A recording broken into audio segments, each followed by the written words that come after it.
Hello students, welcome to Ajinkya's Resonance Physics Academy. This video is specially made for first year diploma students of Institute of Petrochemical Engineering लोनेरे। पहले तो मैं सभी का स्वागत करता हूँ यार, आप लोगों ने फर्स्ट ईयर डिप्लोमा में हमारे यहाँ पे इंस्टीट्यूट ऑफ पेट्रोकेमिकल इंजीनियरिंग में एडमिशन लिया है।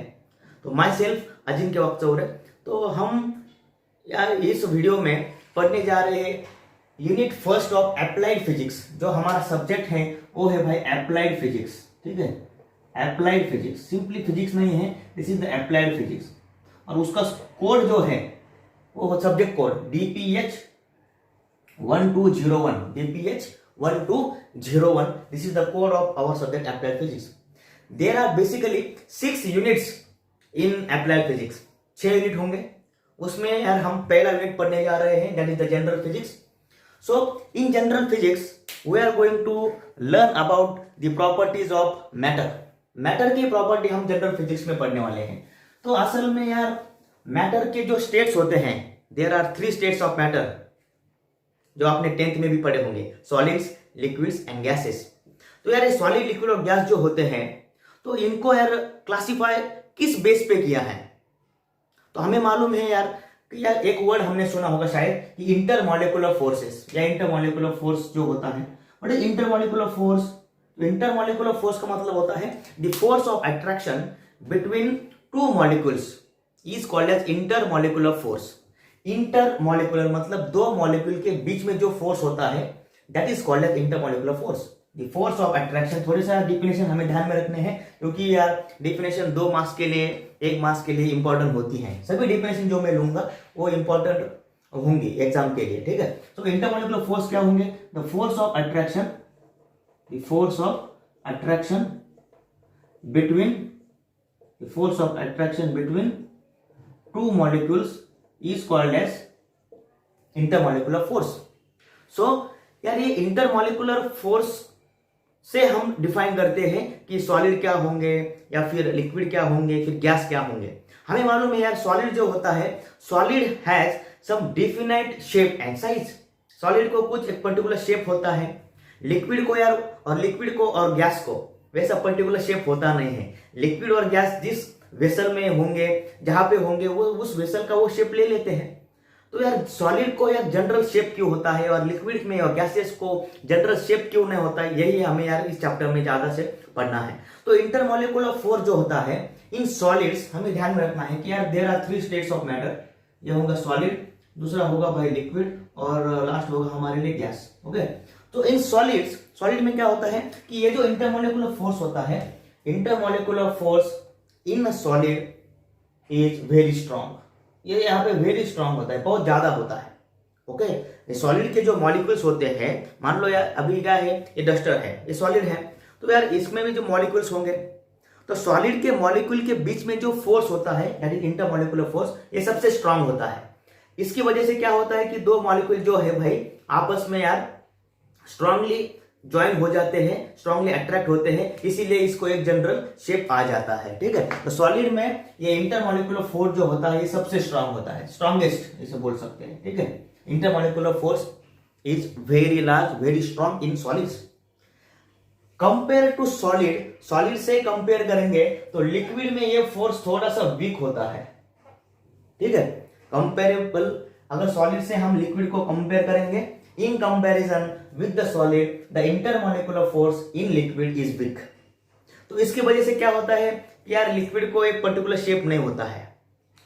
जनरली हम मानते हैं वाटर लिया और वाटर को हमने किसी जार में भर दिया तो और वो जार का शेप ले लेगा, तो उसको पर्टिकुलर शेप नहीं होता है। क्यों नहीं होता है? क्योंकि यार इंटरमॉलिक्यूलर फोर्स उसमें क्या है, वीक है। ओके, सो गैस जो है, गैस में भी क्या होता है, अभी गैस का मॉलिक्यूल जो है, गैस, अब मान लो यार किसी गैस को पकड़ा है हमने, हाइड्रोजन गैस या हीलियम गैस को, और किसी यार सिलेंडर में उसको भर दिया है। तो वो जो गैस के मॉलिक्यूल्स होते हैं, मान लो यार यहाँ पे एयर है या फिर यहाँ इस रूम में गैस भरा है, तो यार ये जो गैस के मॉलिक्यूल्स होते हैं, वो गैस के मॉलिक्यूल्स हमेशा यार रैंडम मोशन में होते हैं, कंटिन्यूसली इधर उधर दौड़ते हैं।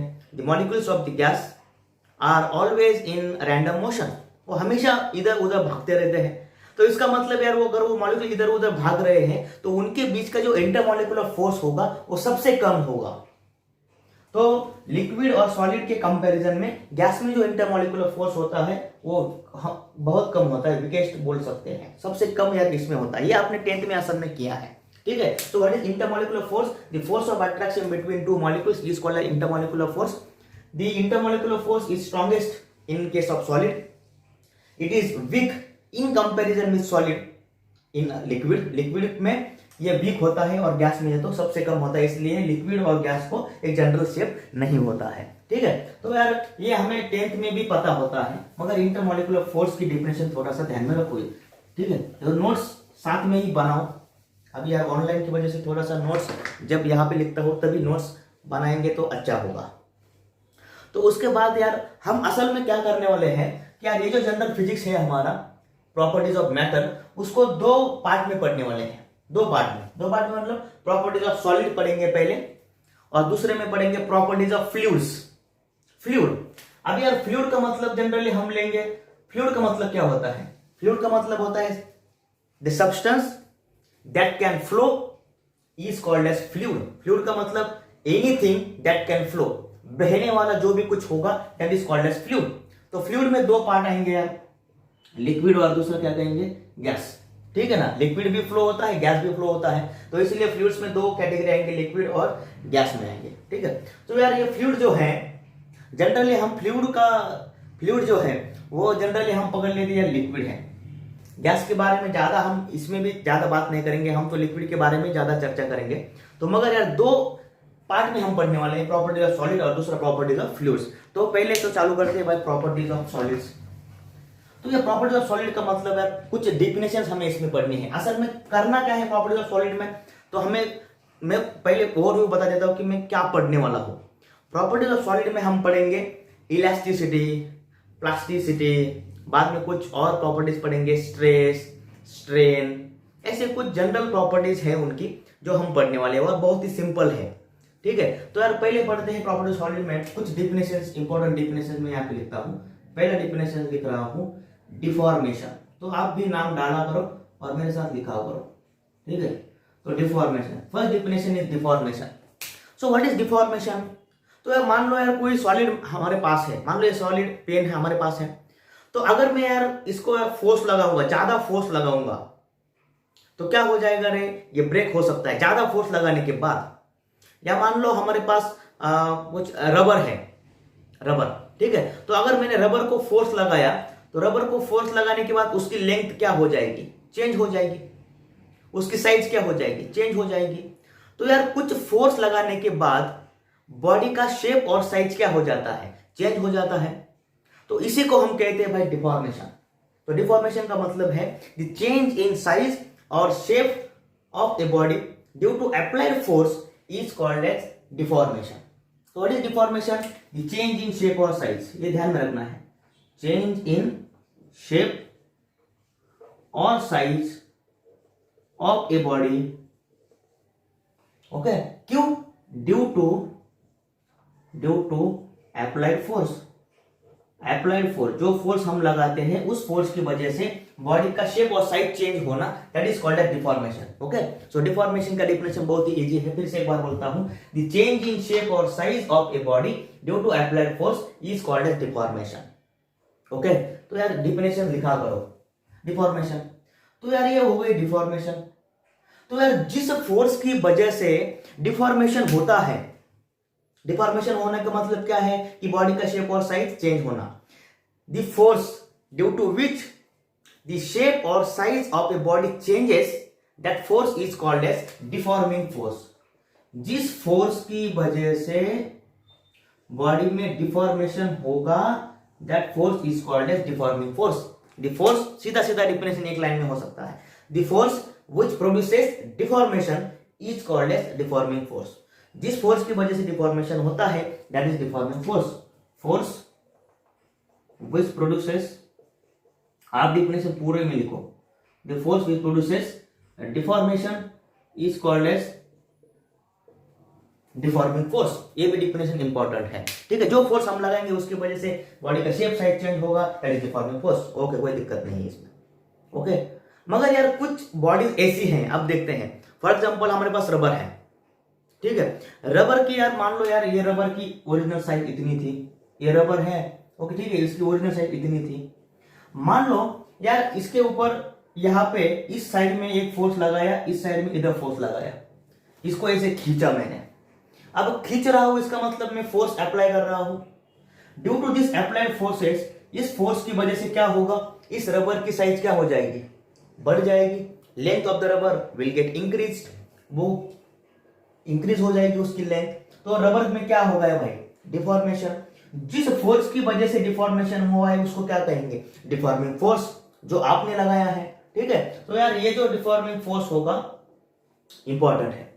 तो यार अब मान लो कि यार मैं अगर एक ही साइड में उसको फोर्स लगाता, रबर को, मान लो ये रबर है और एक ही साइड में फोर्स लगाया, तो इसकी साइज चेंज होगी क्या, नहीं होगी। क्योंकि यार अगर मैं एक ही साइड में फोर्स लगाऊंगा तो यार ये मोशन में आ जाएगा, तो हमें उसको मोशन में नहीं लाना है, उसकी साइज चेंज करनी है। तो हमें क्या करना पड़ेगा, तो यार इधर जितना फोर्स लगाया है इधर भी उतना वो लगाओ, ठीक है। सो हमें इक्वल एंड अपोजिट फोर्सेस लगाने पड़ेंगे। इधर जितना फोर्स लगाया है इस डायरेक्शन में, उसी स्ट्रेंथ वाला फोर्स हमें उस डायरेक्शन में लगाना पड़ेगा। सो द डिफॉर्मिंग फोर्स जो होता है it is generally equal and opposite. तो ये फोर्स भाई बैलेंस्ड फोर्स होना चाहिए, क्योंकि यार बैलेंस का मतलब क्या, कि ये फोर्स इस फोर्स को बैलेंस कर रहा है। बैलेंस का मतलब यार जनरली कोई बोलता है कि इस फोर्स को इस फोर्स ने कैंसिल कर दिया है। तो कैंसिल बोलने से अच्छा है कि फोर्सेस कभी कैंसिल नहीं होते हैं, फोर्सेस हमेशा बैलेंस होते हैं।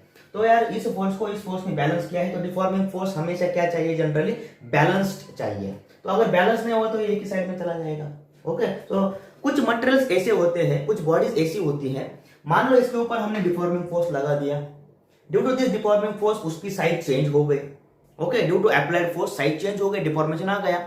If I remove the deforming force, अगर मैंने डिफॉर्मिंग फोर्स या अप्लाइड फोर्सेस को रिमूव कर दिया, तो कुछ बॉडीज क्या होती है, रबर जैसी बॉडीज, अगर फोर्स को रिमूव कर दूंगा तो यार ये क्या हो जाएगी, फिर से ओरिजिनल स्टेट में आ जाएगी। वो उसकी ओरिजिनल पोजीशन, उसकी ओरिजिनल साइज और शेप फिर से वो रिगेन कर लेगी। कुछ बॉडीज ऐसी होती है जिसमें क्या होता है, अगर हम डिफॉर्मिंग फोर्स को रिमूव कर देंगे तो वो अपने ओरिजिनल स्टेट में आ जाती है। कुछ बॉडीज ऐसी होती है। और कुछ बॉडीज मान लो यार हमारे पास एक चौक है, चौक है और चौक के ऊपर आपने फोर्स लगाया, फोर्स लगाने से यार वो ब्रेक हो जाएगा, उसका शेप और साइज जो है वो चेंज हो गया। यार आपने अगर उसके ऊपर का फिर फोर्स रिमूव कर दिया तो यार वो फिर थोड़ी ना अपने ओरिजिनल स्टेट में आ जाएगा, तो वो नहीं आता है। So there are some materials which regains their original shape and size after removal of the deforming force. वो अपनी ओरिजिनल शेप और साइज फिर से पा लेते हैं, फिर से रिगेन करते हैं जब डिफॉर्मिंग फोर्स को निकाल लेंगे। कुछ बॉडीज ऐसी हैं जो यार फिर डिफॉर्मिंग फोर्स निकालने के बाद अपने ओरिजिनल शेप और साइज में नहीं आ जाती हैं। तो यार अकॉर्डिंग टू दिस मटेरियल्स में दो और क्लासिफिकेशन हम कर देंगे। कुछ बॉडीज को हम इलास्टिक बॉडीज कहेंगे और कुछ बॉडीज को हम प्लास्टिक बॉडीज कहेंगे। तो यार ये प्रॉपर्टी भी हमारे लिए इंपॉर्टेंट है। अब देखते हैं कि यार इलास्टिसिटी और प्लास्टिसिटी होता क्या है, ठीक है। तो नेक्स्ट हमारा डेफिनेशन होगा इलास्टिसिटी। तो यार इलास्टिसिटी क्या है, ये इलास्टिसिटी ऐसी प्रॉपर्टी है कि जिसकी वजह से अगर हम डिफॉर्मिंग फोर्स को रिमूव कर देंगे तो बॉडी अपनी ओरिजिनल शेप और साइज को रीगेन करेगी, फिर से लाएगी। That is the elasticity. तो डिफिनेशन कैसे करेंगे, द प्रॉपर्टी, ध्यान में रखो, the property due to which body regain its original shape और साइज आफ्टर रिमूवल ऑफ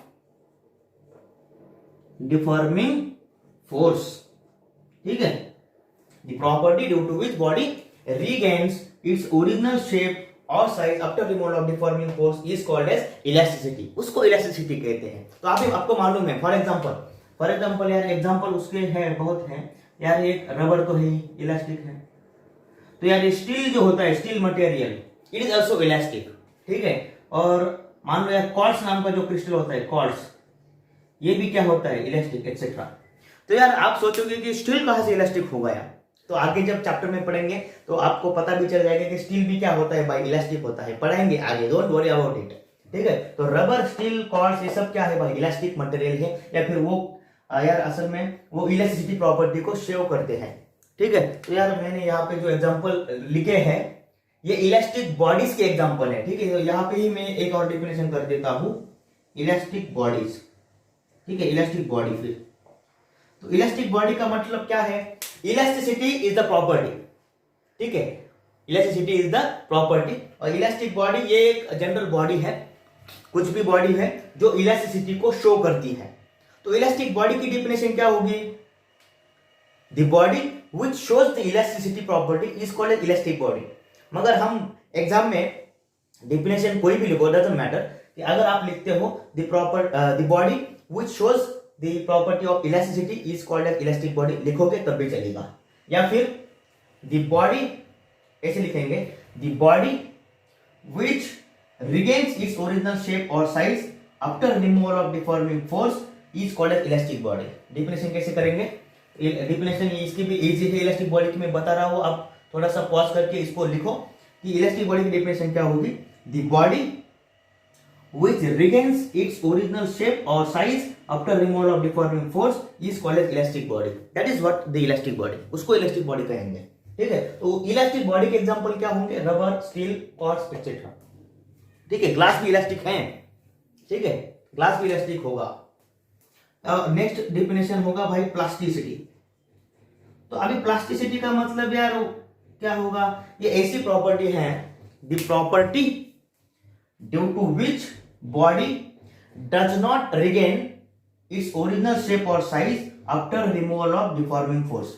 कुछ बॉडी ऐसी है, मान लो यार ये डो जो होता है, डो डो जो होता है, डो के ऊपर अगर हम फोर्स लगाएंगे, उसको खींचा, आटा जो होता है ना, आटे में पानी मिलाया, उसको भूना, तो वो जो बनता है ना आटा, तो यार वो जो उसे डो कहते हैं ना। तो यार वो जो डो होगा, डो के ऊपर अगर फोर्स लगाएंगे तो उसकी लेंथ बढ़ जाएगी। अगर हमने उसको छोड़ दिया, डिफॉर्मिंग फोर्सेस हमने रिमूव कर दिए, तो क्या वो डो फिर से अपने आप ओरिजिनल पोजीशन में आ जाता है क्या, नहीं आता है। तो डो जो होगा वो कौन सी प्रॉपर्टी दिखाता है भाई, प्लास्टिसिटी। तो इसका मतलब डो प्लास्टिक है क्या, नहीं। तो वो कौन सी प्रॉपर्टी दिखाता है, प्लास्टिसिटी की प्रॉपर्टी दिखाता है, जिसमें यार हम डिफॉर्मिंग फोर्सेस को अगर रिमूव कर देंगे तो वो अपने ओरिजिनल स्टेट में नहीं आता है, दैट इज द प्लास्टिसिटी, ठीक है। तो what is plasticity, the property, यहाँ पे डिफिनेशन लिख रहा हूं, आप भी क्लियर कट कर लो। सिर्फ यार इस डिफिनेशन में क्या करना है, the property due to which body, यहाँ पे सिर्फ यहाँ पे डज नॉट वर्ड डालना है, ठीक है। The property due to which body does not regain its original shape और size after removal of deforming force, after removal of deforming force is called as plasticity. ये प्रॉपर्टी है, ठीक है। तो जैसे इलास्टिसिटी प्रॉपर्टी है, उसके बाद इलास्टिक बॉडी की डिफिनेशन है, उस वैसे प्लास्टिसिटी भी एक प्रॉपर्टी है। उसके बाद फिर से एक डिफिनेशन आएगी जो जिसको मैं 6 नंबर दे रहा हूं, and that will be the plastic bodies, या प्लास्टिक बॉडी या प्लास्टिक मटेरियल। जो प्लास्टिक बॉडी, प्लास्टिक मटेरियल, वो प्लास्टिक सब्सटेंस, एग्जाम में कुछ भी आ सकता है, तो उसको जरा ध्यान में रखिएगा। व्हाट इज प्लास्टिक बॉडी, तो प्लास्टिक बॉडी का मतलब क्या है, तो प्लास्टिक बॉडी का मतलब सिंपल है, फिर से वही करना है, the body which does not regains its original shape or size after removal of deforming force।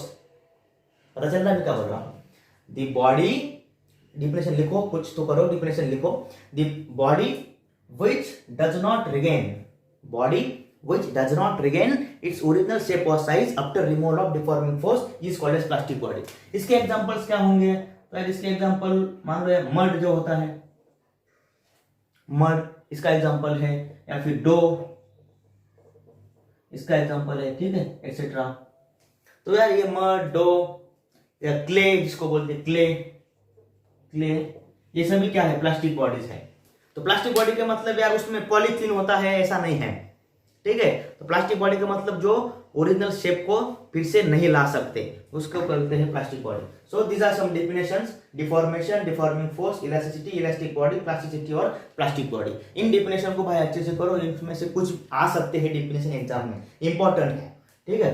Okay, तो आपकी तुरंत एग्जाम है तो यार इसको इसके अच्छे से नोट्स बनाओ, उसको ऊपर यार थोड़ा सा उसको पढ़ो अच्छे से, ठीक है। तो यार मैं अभी इसको हटाता हूँ, अभी उसके बाद वाले डिफिनेशन हम कर लेंगे, ठीक है। इसके बाद छोटे छोटे डिफिनेशन और हैं, सिंपल डिफिनेशन होते हैं, उसमें कुछ रॉकेट साइंस नहीं है, don't worry about the definitions, simple है, इजी में आपको मेमोराइज हो जाएंगे, इजी मेमोराइज हो जाते हैं डिफिनेशंस।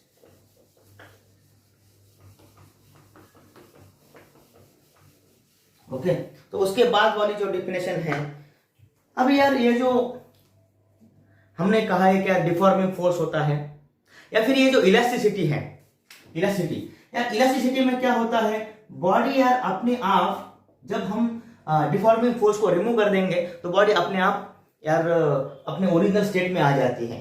तो यार ये कैसे होता होगा, मान लो यार मेरे पास एक स्टील का वायर है, अभी स्टील के वायर के बारे में चर्चा करेंगे ज्यादा से ज्यादा। स्टील क्या है, इलास्टिक है, ठीक है। तो मान लो यार मेरे पास एक स्टील की वायर है, ठीक है, this is a steel wire, okay. तो यार मैंने क्या किया, मैंने इसको यार यहाँ पे एक उसको मास लगा दिया, मान लो यहाँ पे 10 किलो का मैंने मास उसमें अटैच कर दिया है, कितना 10 kg, 10 किलोग्राम। तो यार इस 10 किलोग्राम की वजह से क्या होगा रे, इसके ऊपर एक फोर्स लग जाएगा, ये वायर में अभी क्या आ जाएगा भाई, टेंशन आ जाएगा, ठीक है। तो यार यहाँ पे क्या होता है, मान लो यार ये जो है इसका मास जो है हमने लिया है भाई, mass m is equal to 10 kg। Due to this applied mass, इस मास की वजह से इस वायर में टेंशन आ जाता है, वो ऐसे टाइट हो जाती है, ठीक है। तो यार ये क्यों होता है, आपको आपने 10th में शायद क्या होगा कि यार ये जो मास होता है इसके ऊपर एक फोर्स लगता है जो कि यार वर्टिकली डाउनवर्ड होता है, and that force is called as gravitational force. कौन सा फोर्स है, ग्रेविटेशनल फोर्स। अभी यार हमने ये फोर्स लगा दिया है जिसकी वजह से यार ये वायर में क्या आ गया है भाई, टेंशन। टेंशन हमेशा ये ऊपर जाने वाला होता है, मैं सिर्फ समझो इसको, कोई इसमें रॉकेट साइंस नहीं है, समझो कि एक फोर्स नीचे लग रहा है, एक फोर्स या टेंशन ऊपर लगता है, ठीक है। तो यार मैं टेंशन को थोड़ी देर हटा देता हूं, ठीक है। तो यार क्या होता है कि यार ये जो हमने फोर्स लगाया, this is the applied force, ये हमने लगा दिया है, मास उसको अटैच किया, this is the applied force. So इस अप्लाइड फोर्स की वजह से क्या हो सकती है, इस वायर की जो लेंथ है वो वायर की लेंथ चेंज हो सकती है। लेंथ चेंज हो गई इसका मतलब क्या यार, इसकी मान लो इसकी लेंथ थोड़ी सी बढ़ गई है, इतनी बढ़ गई, ठीक है। ये पहले यहां तक थी, अब थोड़ा सा लेंथ उसका मान लो यार थोड़ा सा इसका लेंथ बढ़ गया है, due to this applied force. इस फोर्स की वजह से उसको हमने खींचा, उसकी लेंथ थोड़ी सी बढ़ गई, तो लेंथ चेंज हो गई, इसका मतलब उसमें क्या आ गया, डिफॉर्मेशन।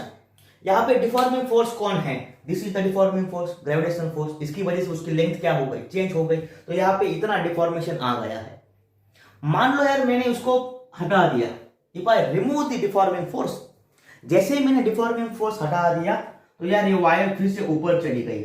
अब देखिए फिर से ऊपर चली गई, तो यार ये ऊपर चली गई, इसका मतलब क्या है, जैसे ही मैंने डिफॉर्मिंग फोर्स को हटाया फिर से ये ऊपर चली गई, इतनी बढ़ गई थी, ये फिर से अपने ओरिजिनल स्टेट में आ गई। तो इसका मतलब वायर कौन सा बिहेवियर दिखा रहा है, इलास्टिसिटी। तो वायर कौन सा बॉडी है, इलास्टिक बॉडी है।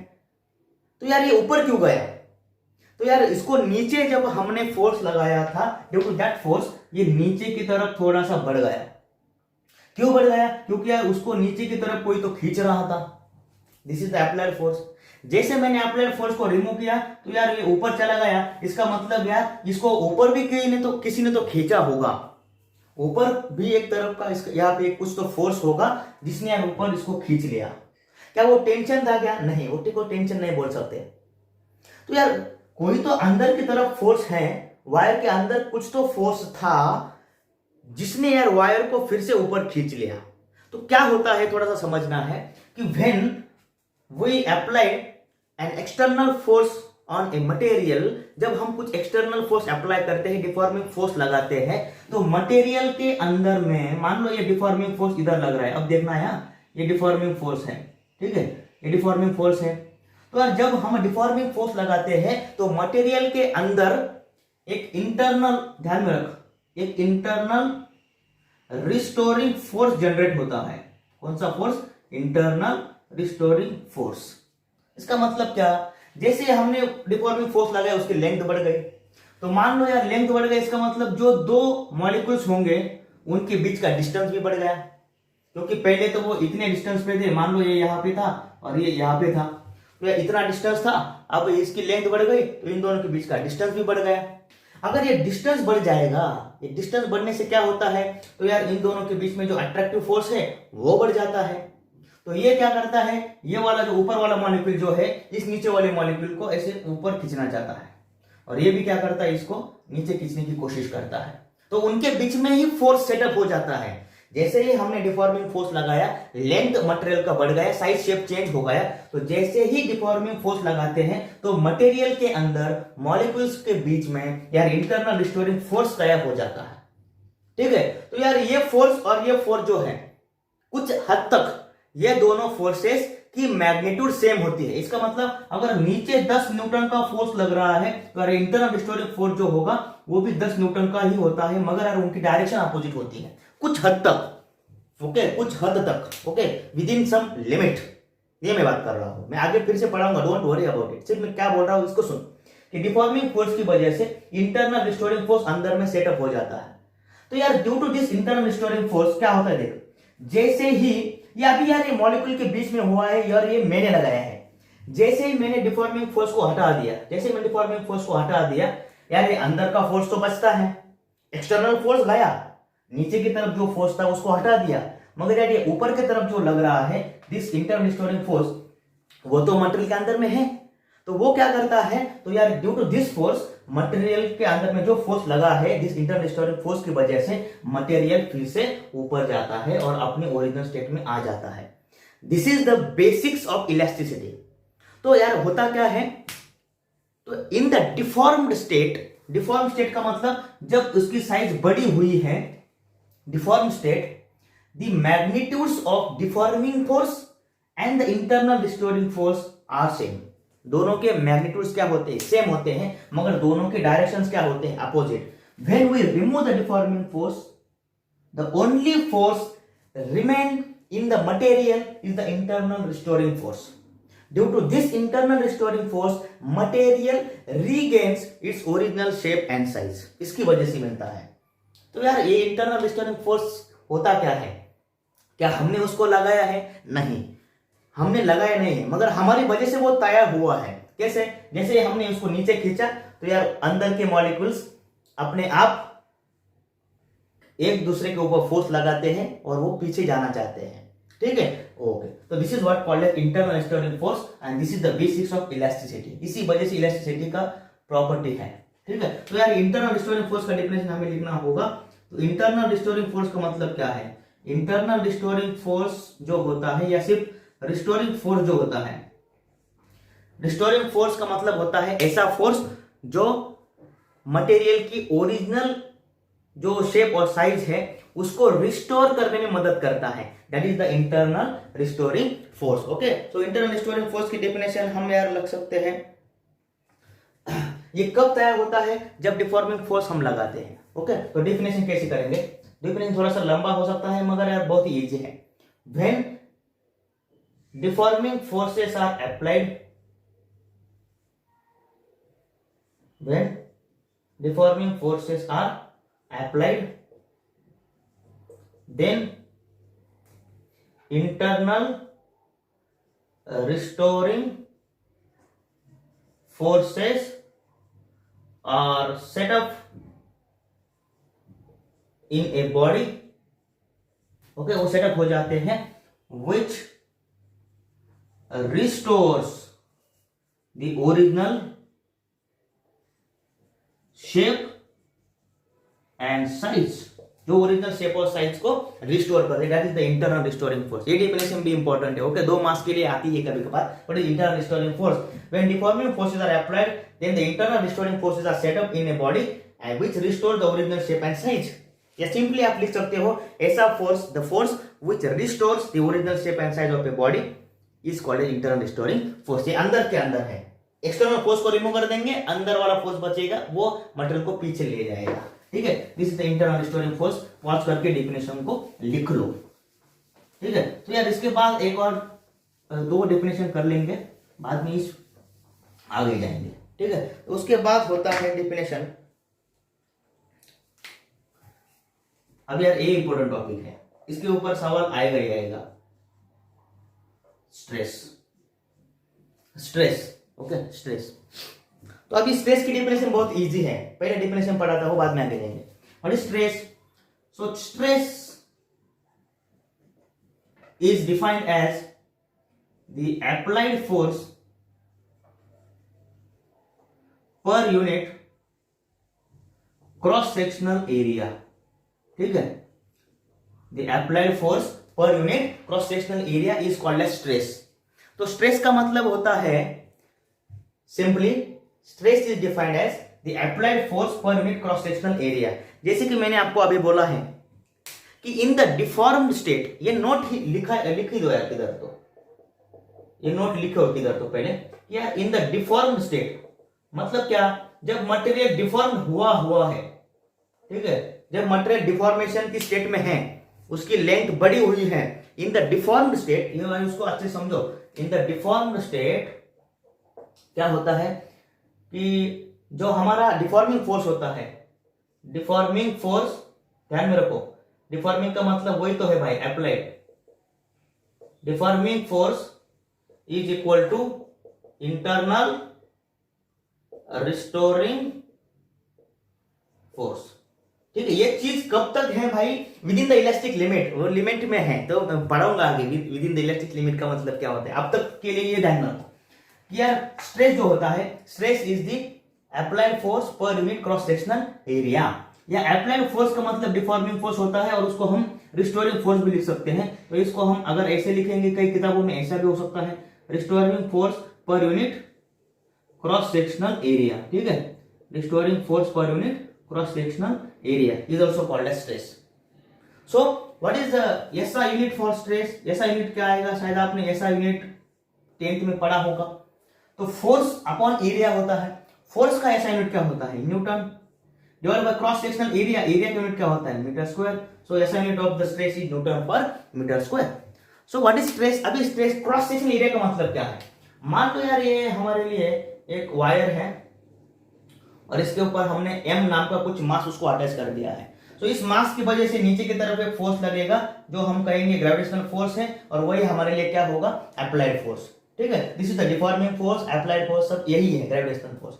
इसकी वजह से क्या हो जाएगा भाई, इसका लेंथ बढ़ जाएगा, तो डिफॉर्मेशन होगा इन द डिफॉर्म्ड स्टेट। अभी यार इसकी लेंथ मान लो बढ़ गई है थोड़ी सी, तो यार इन द डिफॉर्म्ड स्टेट ये वाला फोर्स और अंदर वाला रिस्टोरिंग फोर्स क्या हो जाएंगे, सेम है। तो यार ये क्रॉस सेक्शन एरिया का मतलब क्या है, अभी यार ये जो बॉडी है, ये जो वायर हमने लिया है, यार उस वायर का पूरा एरिया नहीं लेना है। कौन सा एरिया लेना है, क्रॉस सेक्शन एरिया, जहां पे हमने फोर्स लगाया है। तो यार वायर को अगर हम नजदीक से देखेंगे तो वायर ऐसी होती है, ठीक है, वायर असल में ऐसी होती है, ठीक है, सिलिंड्रिकल। तो अगर हम नजदीक से देखेंगे वायर तो यार ऐसी नजर आएगी। तो क्रॉस सेक्शन का मतलब क्या है, इसका यार एक सेक्शन ले लो, ठीक है, एक छोटा सा सेक्शन मैंने ले लिया है, यहाँ पे कट ले लो एक, और कट लेने के बाद मुझे क्या मिला है असल में, इसको थोड़ा सा मैं जूम करता हूं अभी, तो मेरे को ये मिला है। जब मैं सेक्शन लूंगा तो यार मुझे यहाँ पे कुछ ऐसा सेक्शन मिला है, कट मिला है, ठीक है।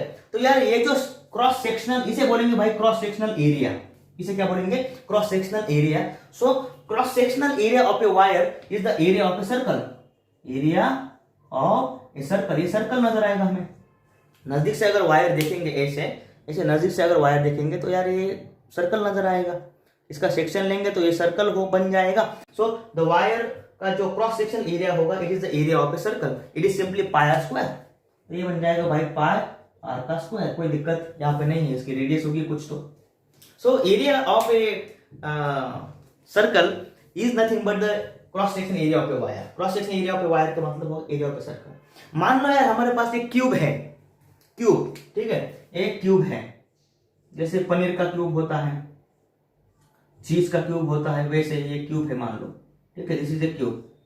अगर यार ये क्यूब है, what is the cross sectional area of A cube? तो क्रॉस सेक्शन का मतलब क्या होगा, उसका एक पतला सा एक स्लाइस, एक छोटू सा उसका एक सेक्शन ले लो। तो यार मान लो इसको एक छोटू सा कट ले लिया मैंने, उसका एक क्यूब है, उसका एक नाइफ का यूज करके उसका छोटू सा एक स्लाइस कर लिया है। जब स्लाइस मैं कर लूंगा तो यार मेरे को ये स्क्वायर नजर आएगा, ठीक है ना, पतलू सा। तो यार ये जो स्क्वायर होगा, तो यार इसका जो क्रॉस सेक्शनल एरिया होगा, cross sectional area of A cube is nothing but area of A square. तो यार ये होता है क्रॉस सेक्शनल एरिया। थोड़ा सा बात को समझिएगा, ठीक है। तो क्रॉस सेक्शनल एरिया का मतलब समझ में आ गया होगा। तो असल में अब हम क्या कहेंगे, तो यार ये जो स्ट्रेस होता है, stress is defined as the applied force per unit cross section area. तो इस स्ट्रेस की वजह से क्या होता है, due to this applied stress. अभी यार हम ये नहीं बोलेंगे कि due to applied force the length of the wire changed, अभी इसका मतलब नहीं रहेगा। हम क्या कहेंगे कि यार ये जो स्ट्रेस है, ये स्ट्रेस हम अप्लाई करते हैं, ठीक है, स्ट्रेस हम अप्लाई करते हैं। क्यों? क्योंकि जब हम फोर्स लगाएंगे किसी एरिया पर तो स्ट्रेस तैयार हो जाएगा। तो स्ट्रेस का मतलब हम स्ट्रेस अप्लाई करते हैं, और due to the stress the size और shape of the body changes. तो हम आगे से ध्यान में रखेंगे कि मैं ये बोलूंगा due to applied stress the shape और size of the body changes. अभी फोर्स की जगह पे मैं वर्ड क्या यूज करूंगा, स्ट्रेस। तो stress is applied by us, हम स्ट्रेस को अप्लाई करते हैं, फोर्स अपॉन एरिया। तो ये ध्यान में रखिएगा। ओके, सो ये हो गई भाई हमारे लिए स्ट्रेस की डेफिनेशन, ठीक है। ओके, तो स्ट्रेस ध्यान में आ गई होगी, क्रॉस सेक्शन एरिया भी ध्यान में आ गया होगा, और उसका डेफिनेशन और यूनिट ध्यान में रखो। कभी कवर क्वेश्चन आते हैं define stress and give its SI unit, तो यार आपको ये देना होगा, ठीक है। सो स्ट्रेस हो गई। तो यार ये जो स्ट्रेस है, स्ट्रेस क्या करते हैं हम, फिर से एक बार बोलता हूं, स्ट्रेस जो होता है भाई वो हम अप्लाई करते हैं। तो आप देखते हैं थोड़ा सा स्ट्रेस को अच्छे से समझते हैं। तो स्ट्रेस को हम हमेशा ऐसे लिखेंगे, simply stress is equal to simply F upon A, force upon area, सभी स्ट्रेस के लिए। मान लो यार मेरे पास एक वायर है, अब देखते हैं थोड़ा सा एग्जांपल के साथ, एग्जांपल पे देखेंगे बाद में उसकी तरफ जाएंगे। मान लो यार एक वायर मेरे पास है, ठीक है, मैंने यहाँ पे मास अटैच कर दिया। तो यार ये मास क्या लगाएगा, फोर्स लगाएगा mg, ठीक है। सो ड्यू टू दिस, अभी यार मैं क्या बोलूंगा कि यार ये डिफॉर्मिंग फोर्स है और यहाँ पे कुछ वायर का क्रॉस सेक्शन पे लगाया है, तो फोर्स अपॉन एरिया यहाँ पे क्या लगाया है मैंने, एक तरह का स्ट्रेस, कुछ तो स्ट्रेस मैंने अप्लाई किया है। फोर्स लगाता हूं इसका मतलब मैं क्या अप्लाई कर रहा हूं, स्ट्रेस, ध्यान में रखना है, ठीक है। तो यार मैंने यहाँ पे स्ट्रेस लगा दिया है, मगर यार जब मैंने ये स्ट्रेस लगाया तो इस स्ट्रेस की वजह से वायर का क्या चेंज हो गया रे, वायर की जो लेंथ है वो इंक्रीज हो गई। So due to this applied stress the length of the wire changes, ठीक है। तो यहां पे यार इस स्ट्रेस की वजह से क्या चेंज हो गया है, लेंथ चेंजेस, ठीक है, लेंथ चेंज हो गई है। क्यों? तो एक बात ध्यान में रखो कि due to this applied stress length of the wire changes and length of the body changed, length change हो गई है इस स्ट्रेस की वजह से। असल में वो तो बढ़ गई है, मगर मैं बोलूंगा चेंज हो गई है। बढ़ना घटना दोनों को मतलब होता है चेंज, ठीक है। सो यार अप्लाइड स्ट्रेस की वजह से लेंथ चेंज हो गए, तो चलो कोई दिक्कत वाली बात नहीं है। मान लो यार, मान लो मेरे पास एक क्यूब है, क्यूब या रबर है, रबर का एक छोटा सा ब्लॉक है, ठीक है, क्यूबिकल, ठीक है, ये वाला ब्लॉक मेरे पास है रबर का, ठीक है, रबर का एक क्यूबिकल बॉक्स है, मैं ऐसे दिखा रहा हूं, या फिर अच्छा ठीक है, रबर का एक बॉक्स है जिसका ओरिजिनल वॉल्यूम V है, ठीक है, ओरिजिनल वॉल्यूम क्या है उसका V है। तो मान लो मैंने क्या किया, इधर से फोर्स लगाया, इधर से फोर्स लगाया, इधर से फोर्स लगाया, इधर से भी फोर्स लगाया। तो जब मैं फोर्स इसके ऊपर ऐसे इधर अंदर की तरफ, इधर ऊपर नीचे ऐसे, ठीक है, नीचे की तरफ, ये ऊपर की तरफ, ये लेफ्ट राइट ऐसे फोर्सेस लगाए हैं। तो यार जब मैं चारों साइड से उसको इक्वल फोर्स लगाऊंगा तो इसका जो वॉल्यूम है वो क्या हो जाएगा, घट जाएगा। मैंने क्या स्ट्रेस लगाया है कि नहीं लगाया है, लगाया है। जहां पे मैं फोर्स लगाऊंगा वहां पे स्ट्रेस तो अपने आप आ ही जाएगा। Due to this applied stress इसका जो बड़ा वाला वॉल्यूम था अब क्या बन जाएगा, छोटा बन जाएगा। तो यार ये छोटा बन गया मान लो, ठीक है, ये बन गया छोटा, ओके। तो यार इसका वॉल्यूम पहले कितना था v, ओके। अब मान लो इसका वॉल्यूम घट के बन गया है v माइनस डी वी। कितना बन गया इसका volume? v minus d v. अभी यार ये dv क्या है? dv is the change in volume. पहले इतना था, अब इतना बन गया, तो चेंज कितना हुआ? तो dv इतना चेंज हुआ। Change in volume is called as dv। ये जो चेंज हुआ है ना, ये जो चेंज हुआ है ना भाई, इसको बोलेंगे चेंज इन वॉल्यूम dv। ठीक है, ओके, कोई दिक्कत नहीं, थोड़ा सा समझो से। पहला वॉल्यूम बड़ा था, अब फोर्स की वजह से वो रिड्यूस हो गया, डिक्रीज हो गया है। तो ड्यू टू अप्लाइड स्ट्रेस, इस स्ट्रेस की वजह से यार असल में क्या हुआ है भाई, यहाँ पे वॉल्यूम चेंज हो गया है। ठीक है, वॉल्यूम चेंज हो गया है, ओके, कोई दिक्कत नहीं है। मान लो यार मेरे पास एक और है। अभी यहाँ पे मान लो हमारे पास एक बॉडी है in the form of square. एक स्क्वायर है ये, ठीक है, ये वॉल्यूम है, यहाँ ये क्यूब है, मान लो ये क्यूब था पहले, ओके। स्क्वायर भी मान सकते हैं, ऐसा कुछ नहीं, मगर अभी क्यूब लेना पड़ेगा, स्क्वायर नहीं ले सकते, यहाँ पे क्यूब लेना पड़ेगा। मान लो यार एक स्क्वायर बॉडी है हमारे पास, ठीक है, या फिर कुछ एक प्लेट है, स्क्वायर प्लेट, ओके। तो यार ये जो स्क्वायर प्लेट है उसकी ये जो नीचे वाली साइड है, मान लो यार ये ए बी सी और डी है, नीचे वाली जो लेयर है सी डी, उसको मैंने पकड़ा हुआ है। ठीक है, उसको मैंने पकड़ा हुआ है और उसको फिक्स रखा हुआ है। पकड़ा हुआ है इसका मतलब ये जो नीचे वाला लेयर है वो फिक्स्ड है। वो क्या है भाई? फिक्स्ड है, फिक्स्ड लेयर है ये। हमने क्या किया, ये ऊपर वाला जो एपी लेयर है, एपी लेयर के ऊपर ऐसे यहाँ पे इस साइड से फोर्स लगाया, उसको पैरेलल। जैसे कि यार यहाँ पे ये किताब है, ठीक है, ये किताब है, ये नीचे वाला लेयर जो है वो फिक्स्ड रखा है और यहां से इस साइड से फोर्स लगा रहा हूं, ठीक है, इस साइड से ऐसे, ठीक है। तो यार जब हम इस साइड से इधर फोर्स लगाएंगे तो क्या होगा, ये लेयर तो फिक्स्ड है, मगर यार ये ऊपर वाली लेयर के ऊपर फोर्स लग रहा है, इसका मतलब यहाँ पे स्ट्रेस लग रहा है कि नहीं लग रहा है? लग रहा है भाई। तो इस स्ट्रेस की वजह से क्या होगा, तो इस स्ट्रेस की वजह से ये जो लेयर होगा, ये लेयर थोड़ा सा आगे सरक सकता है, आगे उसका डिस्प्लेसमेंट हो सकता है। तो मान लो यार ये थोड़ा सा आगे गया, ये वाला लेयर थोड़ा सा आगे खिसक गया, नीचे वाला खिसका नहीं है। तो यार ये मान लो ये थोड़ा सा आगे चला गया, तो यार ये बी जो पॉइंट है यहां तक चला गया, यहां से यहां तक, ठीक है। तो बी जितना आगे जाएगा ये भी उतना ही आगे आएगा। तो मान लो ये यार ये यहाँ पे आ गया है, मान लो ये बी डैश बन गया और ये ए डैश बन गया, तो ए डैश डिस्टेंस और बी डैश डिस्टेंस तो सेम रहेगा, क्योंकि दोनों सेम डिस्टेंस आगे जाएंगे। तो ये स्ट्रक्चर कैसे नजर आएगा, ये तो फिक्स्ड है, अभी ऊपर वाला तो थोड़ा सा आगे गया है, तो ये स्ट्रक्चर ऐसे नजर आएगा। आई होप कि समझ रहे हैं, नहीं समझ रहे तो कमेंट में कमेंट कर सकते हैं, कमेंट बॉक्स में, ठीक है।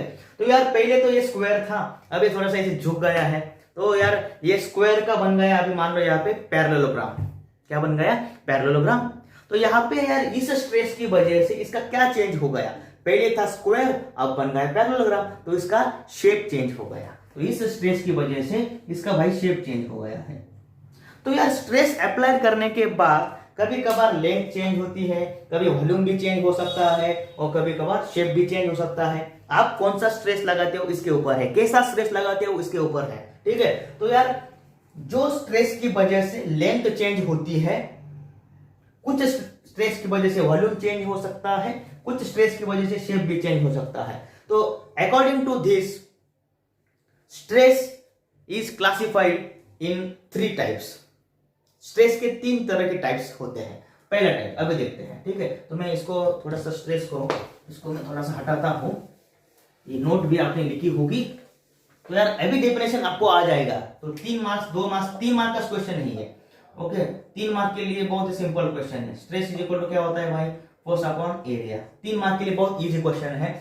Define stress and explain its types, ठीक है। तो यार ये स्ट्रेस का हो गया फोर्स अपॉन एरिया। जिस स्ट्रेस की वजह से लेंथ चेंज होती है that stress is called as tensile stress. क्या बोलेंगे इसको? टेंसाइल, और कोई इसको बोलता है लॉन्जिट्यूडिनल स्ट्रेस। क्या बोलेंगे? टेंसाइल स्ट्रेस और लॉन्जिट्यूडिनल स्ट्रेस, ठीक है। तो टेंसाइल स्ट्रेस का मतलब क्या होगा? The stress due to which length of the body changes is called as tensile stress. The stress due to which length of the body changes is called as tensile stress.